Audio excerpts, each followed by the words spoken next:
Знаеш ли кой е най-големия враг на инвеститора в имоти? Не е инфлацията и не са лихвите.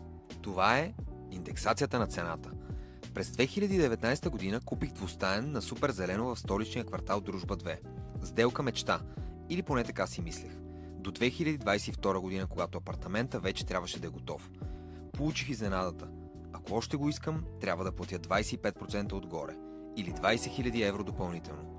Как мислиш? Отказах ли се? Оплаших ли се? Не, направих точно обратното.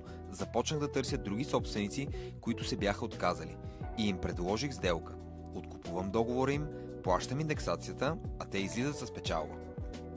Успях да купя 2-3 стайни и южно изложение, средни етажи, топ разпределение и още един двустаен. Днес всеки 3-стаен ми носи 1700 лева на месец, всеки двустаен 1300 лева на месец. Поуката. Понякога най-големите катастрофи са най-печелившите инвестиции. Въпросът е как гледаш на възможността.